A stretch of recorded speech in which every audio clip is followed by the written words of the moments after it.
Hello, welcome to Flory Models Kit Review Time. Today we got Mini Arts 1/35 scale Kolibri, something a little bit different. Very, very early helicopters, late World War II, actually flown by the German forces. So, as you can see, for you guys who are into sort of very early stuff, you know, this is absolutely going to be fantastic for the helicopter collectors out there to have in their collection. Again, really nice job on this one. So as we can see, you can see no tail rotor. No slot sticker either. They've obviously removed that for marketing purposes, but as you can see, it's something a little bit different on this one.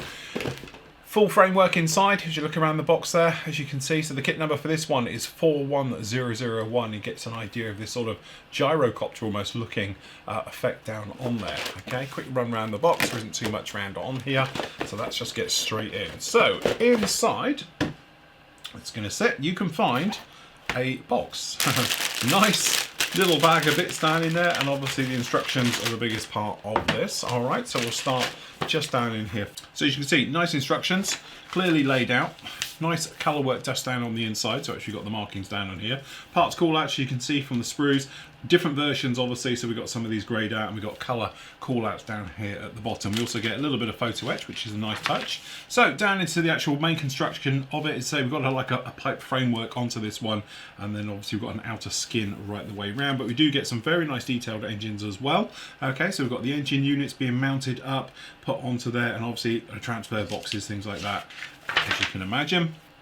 So lots of detail around this actual engine area, which is nice, the actual hubs, and then we've got the rear part of the fuselage with, again, the pipework and the framework all showing through, which is quite nice.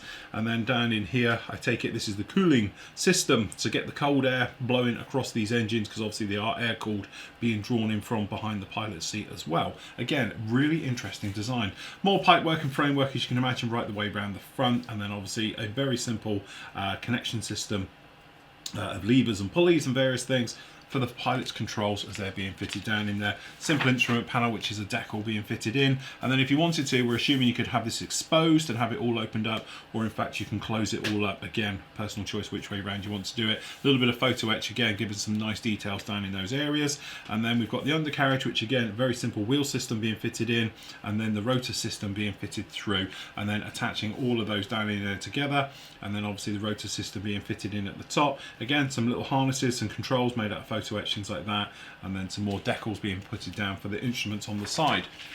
And then you've got your markings for this one as well. So we can see we've got the Baltic Sea one from around about 1942, okay, and then we've got this one here as well from the Mediterranean in the grey scheme from 1943. Again, very interesting, something a little bit different. You can see you've got plenty of details down in these areas, the way that this is all going to go together.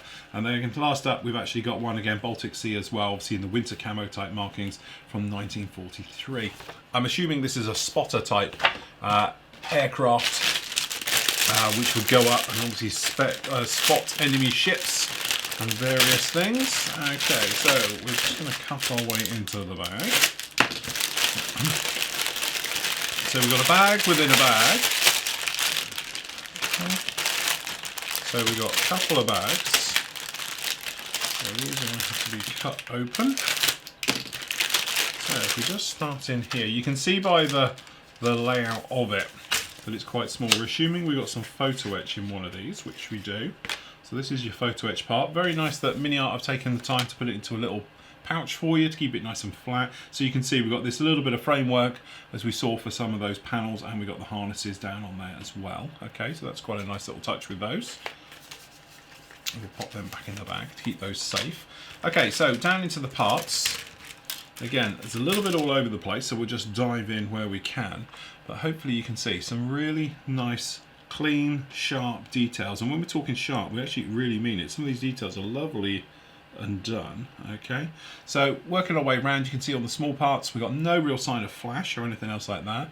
And again, because of this pipework, burring could be a problem, but it doesn't look to be too bad at all. Nice details for the actual engines as well, for those pots. And again, working our way around, really nice. And you can see we've got some fabric marks. Hopefully you can see it just down in there into the actual plating as well. Okay, so again, really very nice indeed. Exactly the same for the sides. As you can see, that ribbing or the piping work showing through, okay, which is a really nice mold technique down onto those. Very, very nicely done as well. And then also it goes off to the framework on the front. Okay, and again, there's a little bit of burring, but nothing really, I don't think, that a couple of swipes with a soft sanding sponge would take care of. And again, some of the other areas right the way through. And these panels here, we've got latching details molding into them, looking very nice, very clean. Okay, and even on the inside, we've got a couple of ejector pins, but they're pretty much flush, which is quite a nice touch. And then these ones down here, which you can have actually open, we've got no ejector pins in anyway, so that's actually a very nice touch with those. And again, the sprue gates for these small ones going on around the piping area is actually very delicate and very nice.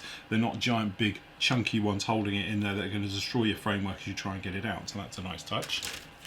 Match set down in here, so we've actually got the rotor blades. There's a little bit of burring between the laminates of both sides, so you're just going to probably want to take a swipe at it with a sanding stick just to clean those up. But generally you can see very nice, good trade pattern on the tyres, and again more engine details and various small parts on there.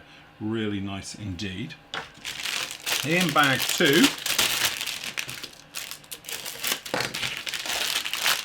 we've got the decals, which we'll look at last, and we've got a little bit of clear parts as well, which is a nice touch. Okay, so again, more of the larger parts down on here, as you can see, really very nice indeed. And then on the close-up, probably see some of these parts again, really very clean, crisply molded, all of those, no problem at all. And even right up on these parts, you can probably see good chiseled angles, very nicely done over all of these. Got a little bit of movement down here on the seat cushion as well. Okay, a little bit of padding for that, and again on the underside, very nice indeed. No problems with those. Okay, and then on the other one, as you can see, again, beautifully done, clean, very sharp. Considering there's a lot of there's a tiny little bit of flash on some of these parts just down on here, but to be honest, very small, delicate parts. But again, it wouldn't take too much just to trim those up, take care of those. Beautifully done, very, very nice. And again, something very, very cool. And there we go, there's that cooling prop to get that air over the actual engines themselves. And again, some nice details on those, very good. We got the rear, so this is the rudder again, so we've got molded in fabric patterns into those, and as you can see on these ones for the rest of the actual tail, very, very nicely done. All the parts are very nice, stable, nothing's been broken. Again, tiniest little bit of cleanup just required perhaps on some of this stuff, just to give it a bit of a scrape. And again, but a soft sanding sponge on those will do the trick. You don't want anything used too hard because you don't want to snap it. Okay, and again, we've got the bottom of the tail down here with a little skid at the back. Very nice indeed. And then last up, we've got the actual side tail planes. Again, tiny little bit of moulding into those as well. Quite nice. The framework, again, beautifully done. Something really, really very interesting with these. And these, to be honest, we won't need to get these out, but the decals looking pretty good. The SWAT sticker has been broken up, obviously, for EU rules and things like that, so that's not a problem to pop that back together. Generally pretty good. The clear part is, as you'd imagine, quite a simple clear part on that, so no problems with those. And again, the instrument decals, get down the other end, as you can see, beautifully done. Two versions of them. You can either have it as like one piece or separates, whichever way you want to do it. And there we go. So if you do want something a little bit different, and again, if you're into one of those things where you like to do first to things, or definitely defining marks in history, in aviation, stuff like that, then the Kolibri is quite an interesting subject to do. Again, very nice. We've got lots of detail going around on something like this. It'd be very easy for a manufacturer to just cop out and not do that internal detail, but it looks like actually Mini-Art taking the time and the research to actually mold all the various separate parts, so when it is going together, you can show it undone and unbuttoned on these side areas, things like that, to really show off the model to its best interpretations. So there we go, that is Mini-Art's FL-282 V6 Kolibri in 1/35 scale.